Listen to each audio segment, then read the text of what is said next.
let's hit up a first question. Cindy, let's do Cindy's first. Cindy, sure. Let's start with Cindy. Is there a cap on lending and borrowing RRSP money?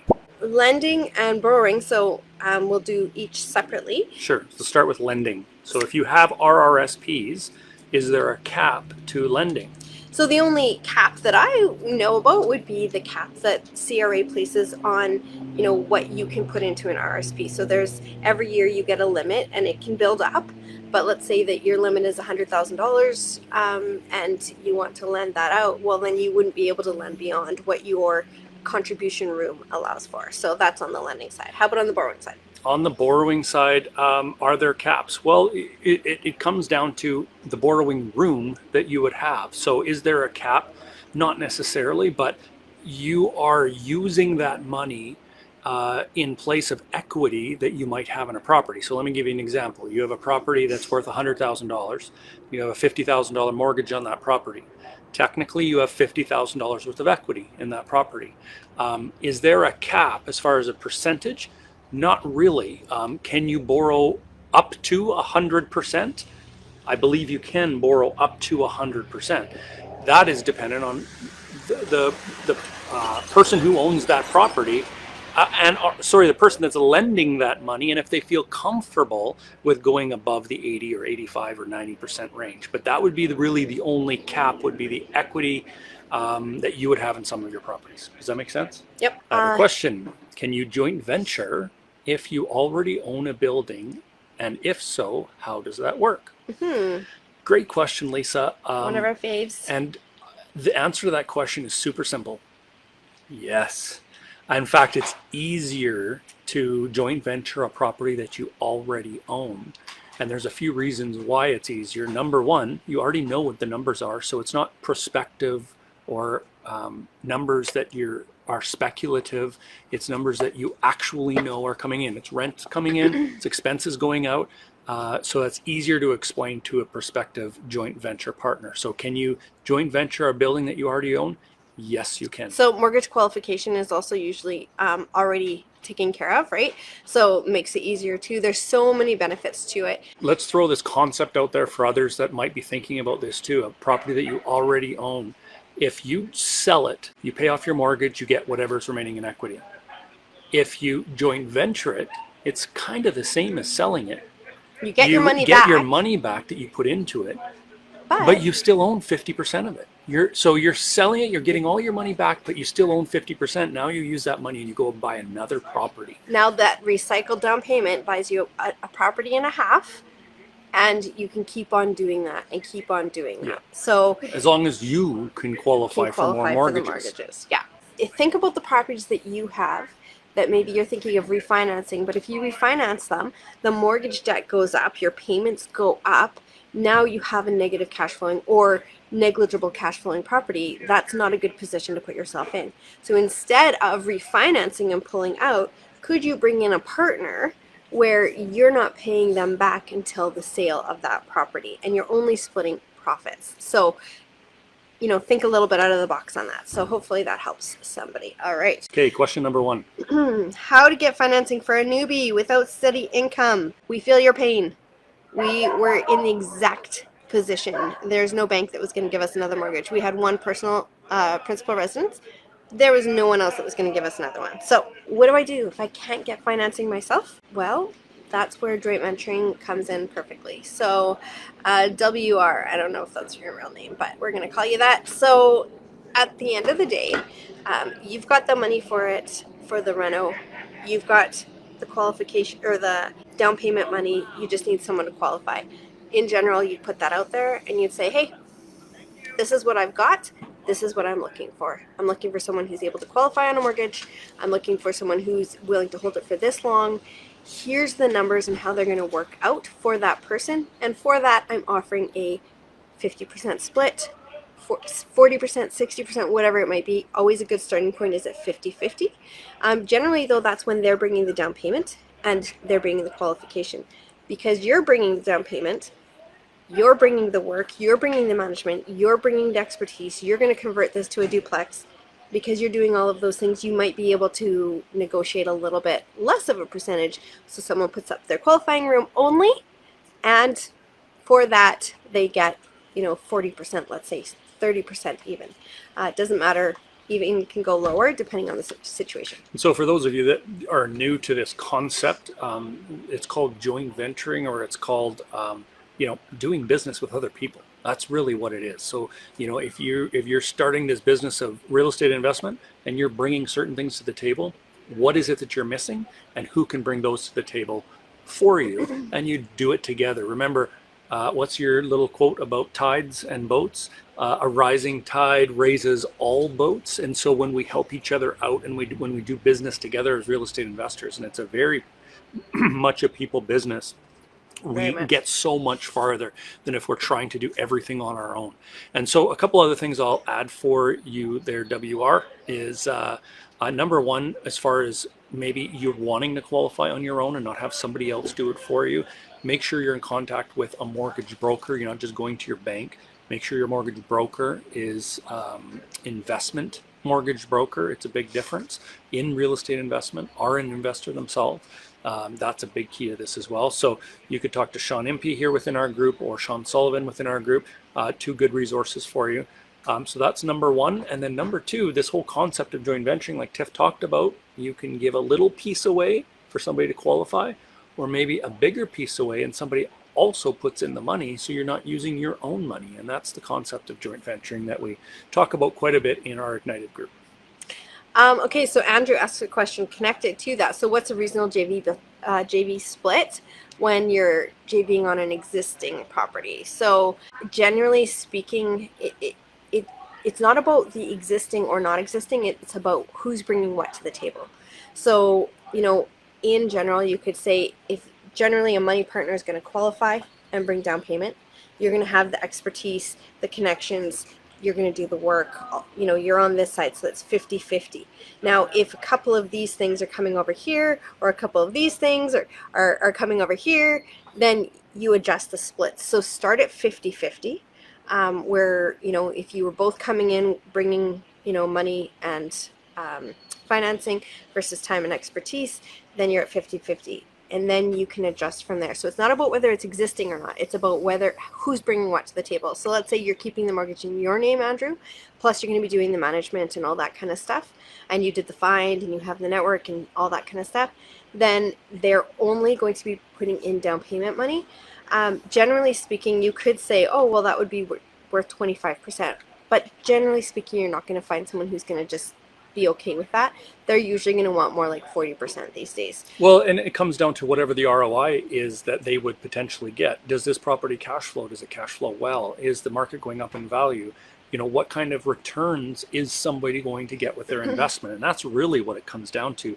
I could get 1% of an absolutely amazing investment and be happy with it, or I could get 90% of something that doesn't really perform that well and not be happy with it. So the percentage that you offer as a working partner, or on a property you already own, or whatever the case is, when you're offering an opportunity to other investors, it comes down to what kind of returns are they going to get for you to get their money. And that's the conversation and negotiation that you have to have with potential investors. So another good question here from Heather: could you give a high-level explanation of how I use other people's RRSPs to secure a mortgage? So do you want to talk about that? Mm-hmm. Okay, so high-level explanation. I'll maybe start and then you can add in what you feel. Again, let's go back to a $100,000 property, $50,000 mortgage that's currently on it, or maybe it's paid off. It kind of doesn't really matter. But whatever equity you have, somebody who has RRSP, maybe they're at Bank of Montreal or Scotiabank or something like that, and they're just, in a mutual fund, that's where they're being invested at this point. They move their RRSP money to a trust company, like Olympia Trust, for example. Once it's there, then that can be self-directed. So they direct it towards you. You set up a mortgage with them, you write up a mortgage document. So that might actually be a good way to kind of approach this, Heather. Instead of, could you give a high-level explanation of how you use other people's RSPs to secure a mortgage? Let's rephrase that question and say, how do I use other people's RSPs as a mortgage?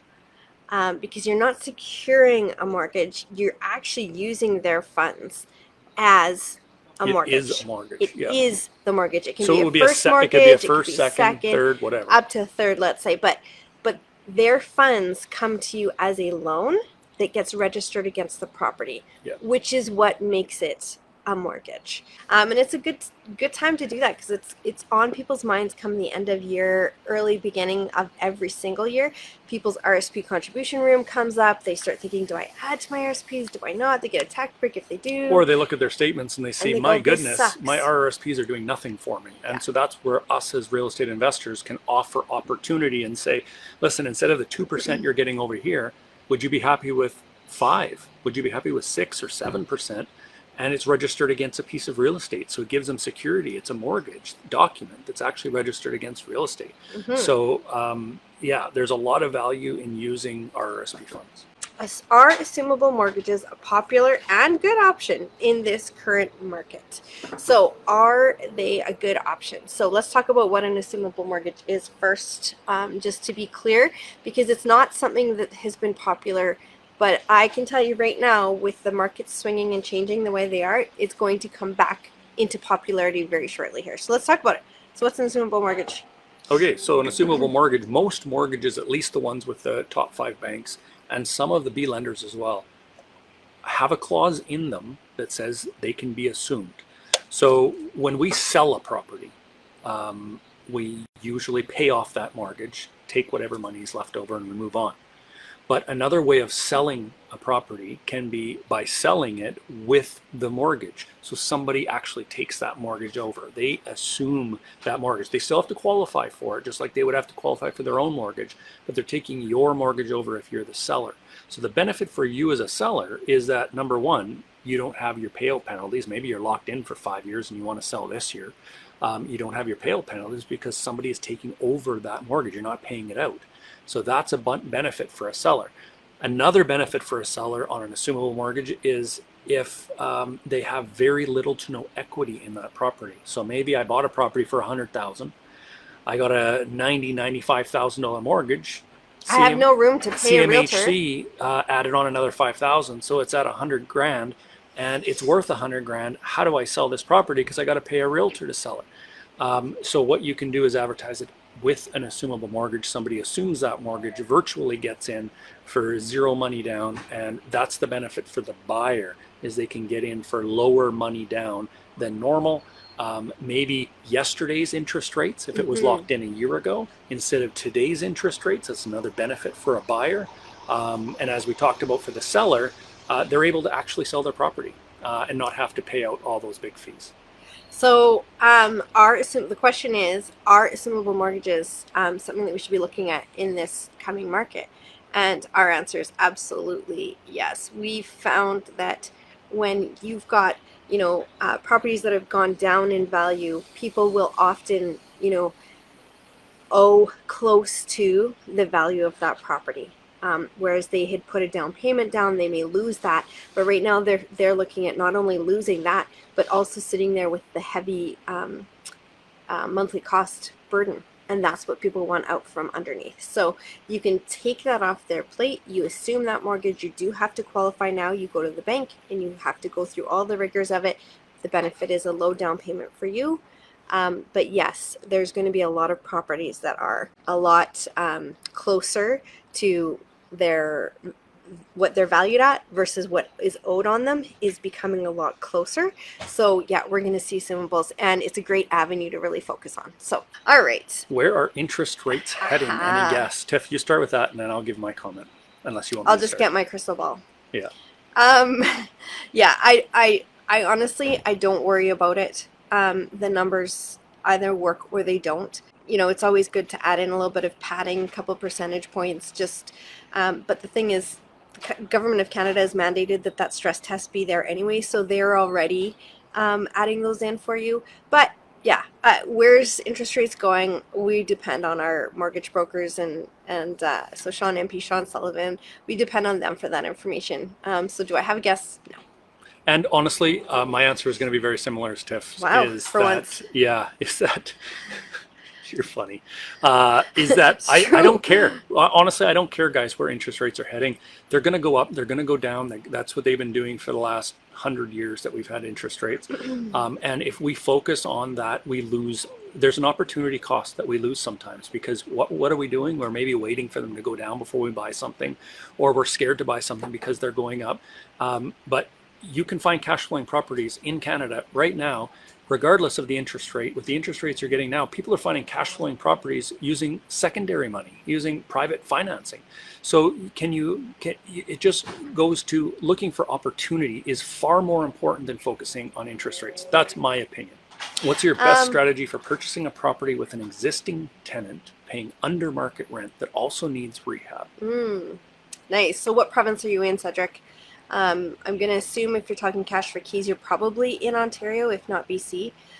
Maybe a western, an eastern province now too. But let us know what province you're in. Let's assume that you're in one that doesn't have ability to, wait out until the end of the term of the lease and then give them proper notice, or you don't even have to give proper notice, but just lets the lease term expire and then buy the place.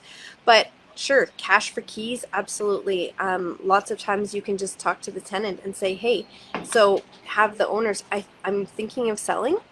Are you going to want, and they're going to renovate the place downstairs. Are you going to want to stay during that, or do you want to leave?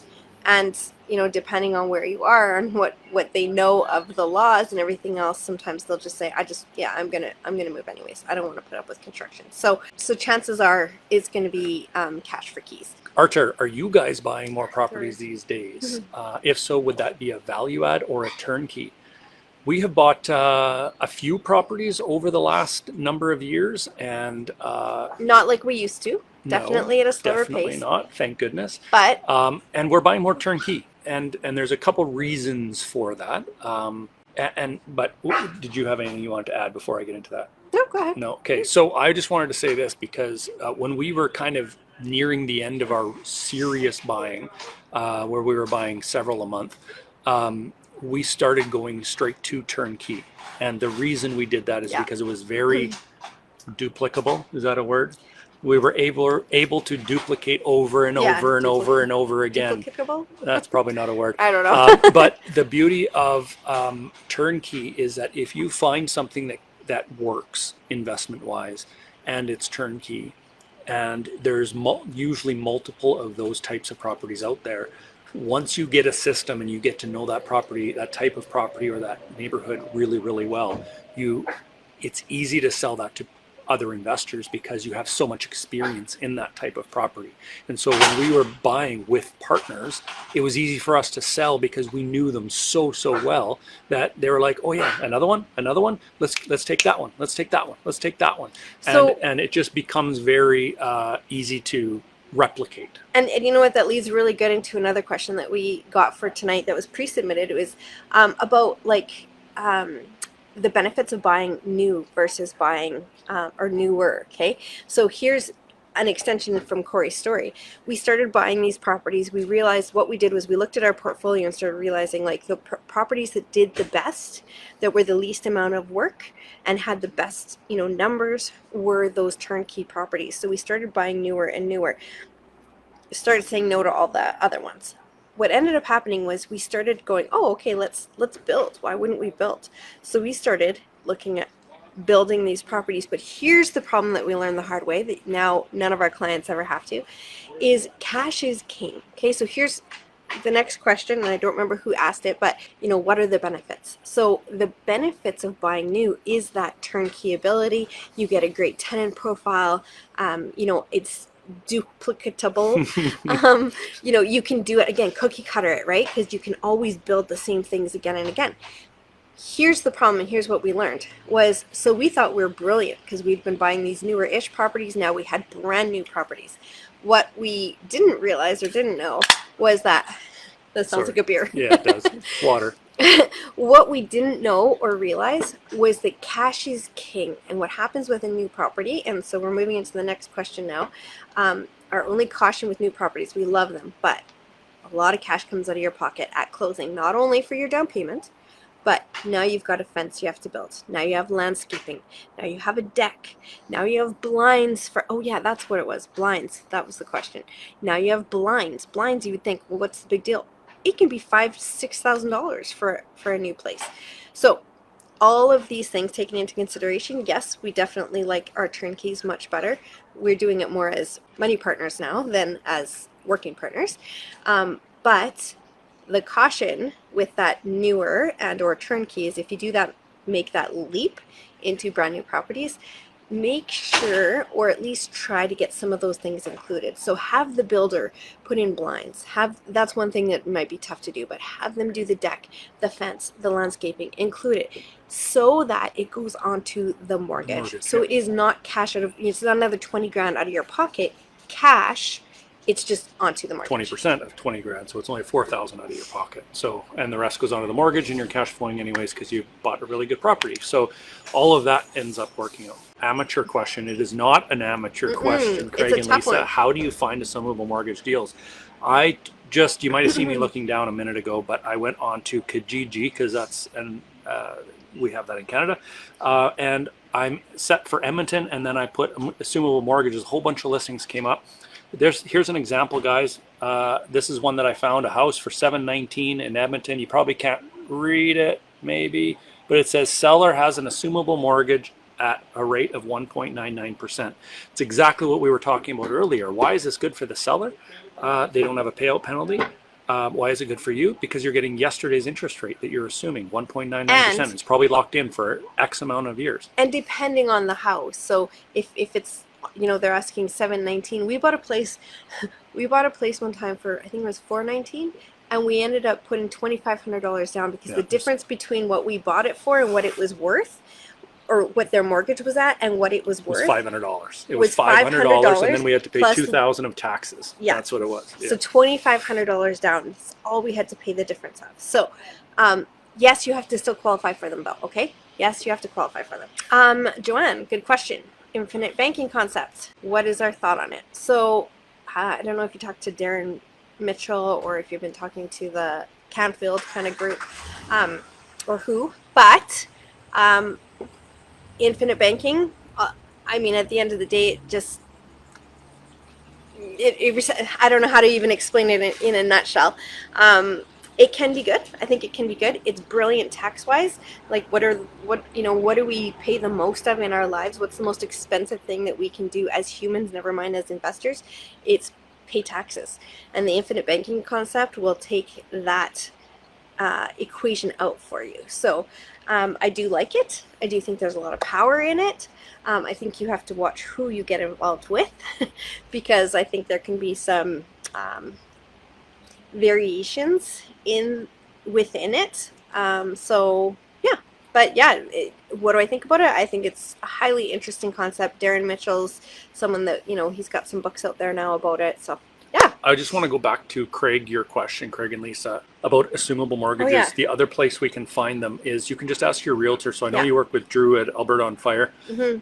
Just ask Drew to put a search into MLS for you for assumable mortgages. There is a field on an MLS sheet for assumable mortgages, and it's easy for your realtor. And this can apply to anybody across the country. You can have your realtor put in a search so that when an assumable mortgage under a certain amount, so let's say under $50,000 down or under $80,000 down, whatever it might be, comes up, then you get that emailed to you. And so that would be another place that you can find these assumable mortgages. But as I just thought I would search it on Kijiji, and there's several that are listed there as well. A lot of realtors use that too. But those are a couple options to find them. Okay, Scott. Yeah, love the question. Talking about Airbnb, that might be your most kick for your dollar. So for sure, like we've had negative cash flowing properties that we've been able to suite. Here's a couple tips on it. If you're low on cash, if you want to suite them, you can always use the brick. Is that still around? Yeah. Yeah. Like the brick. And they do like that, 5 years no pay thing on day 5 years and one day. Well, why don't we talk about the last suite we just did? Okay. The last suite that we put in, which is downstairs at our house. What we ended up doing was we went and got an IKEA card. Mm-hmm. And we got a Home Depot card.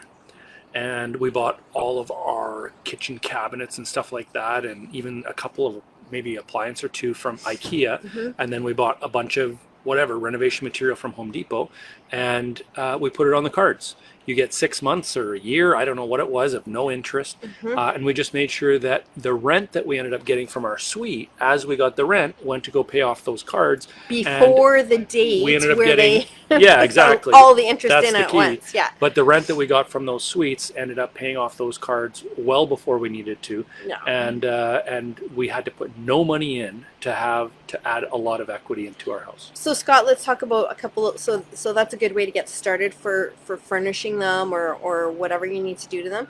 Let's talk about some of the pros and cons of it.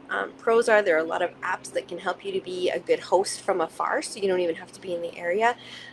You'll need, good cleaners. There's apps to help you find that and even manage them. It's a lot of phone work. So you're on your phone or your computer quite a bit conversing with people, but it's not a lot of running work anymore. It was when we first started doing them years back. Well, we did corporate rentals, but same kind of idea. It was a lot of physical running, but now there's so many tools that it isn't a lot anymore. So good bonus there. I see, Arthur, you're asking as well about arbitrage, Airbnb arbitrage. So let's talk about that. Scott, it goes in hand with your question. So Scott's asking about Airbnb-ing a property. That can be great. Do know that reviews are key, especially your first 3, but reviews are key. It has to be clean. Okay, clean. Just remember, 100% clean. Arbitrage. Arthur, answer me this. Who's going to insure that property? So you can't get insurance on it because you don't own it. So you can't get insurance. The owner isn't going to be able to put insurance on it because it's Airbnb, it's short-term rental, and he's not the one doing it. So answer me, where are you going to get the insurance on it? That is the big problem with Airbnb arbitrage. When I first heard about it, maybe 4 years ago, I was so excited. Oh, what it is where, let's say you rent an apartment, like just, you go out there like a renter, you find an apartment, rent it for $1,500, looks good, 2 bedrooms, wonderful, you rent it. You then you've got a lease in your name. You then suite it and start renting it out on Airbnb. Or not even suite it, just, you mean like furnish it? Furnish it, furnish it. And you start renting it out on Airbnb. So you're paying your landlord $1,500 a month, let's say, but you're renting it out for, let's say, $3,200 a month. Looks like, man, there's $1,700 a month in cash flow. Sounds like a great option. The problem is insurance. And to my knowledge, we don't have someone that can solve that problem for us. And so for that reason, I am out of arbitrage. It is not worth it. The liability that can come in on you, like millions of dollars in damages can come back to you. So no, I don't do the arbitrage thing, and I don't think anyone should. So I'm going to say that, yeah. Do you guys invest in the US? Why or why not? Okay. Really good question. No. No. We bought a property down here, but it was just for personal use. We're not renting it out, and we actually could rent it out and make money off of it. But the reason that we chose not to is, speaking with our accountant, is the income that we would get from it would become negligible once you pay the American taxes, once you pay the American accounting fees, plus the Canadian taxes and the Canadian accounting fees. For the one property that we have, it wouldn't make sense. Now, if you're buying multiple properties or larger multifamily type properties, it could absolutely make sense.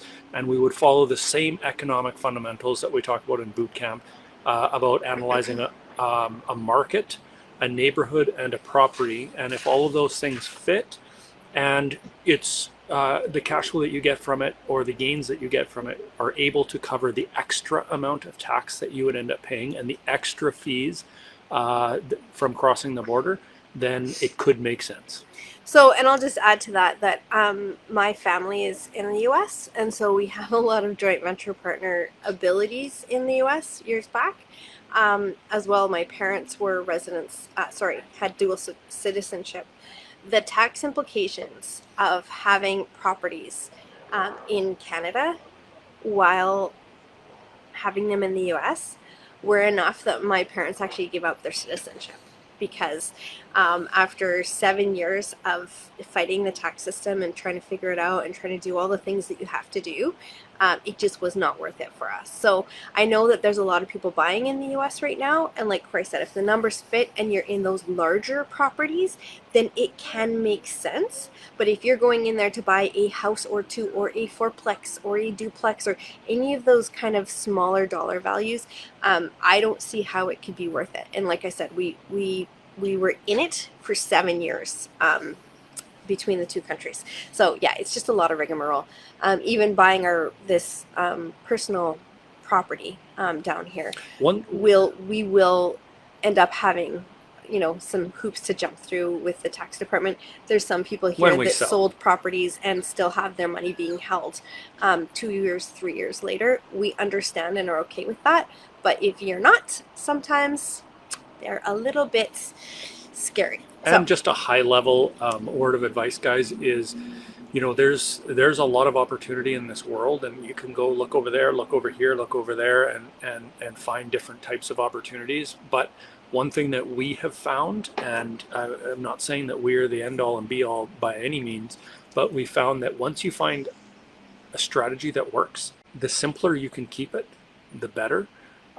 If you can find a simple strategy that works, stick with it and don't bounce around to all these different, you know, new shiny objects that are around us in the investment world, because then we're in too many places all at once. And so you're better off sticking with one simple strategy that works and duplicating it over and over and over again. And that's just my word of advice. All right, guys. So we'll see you next week. See you guys. Have a great night. Cheers.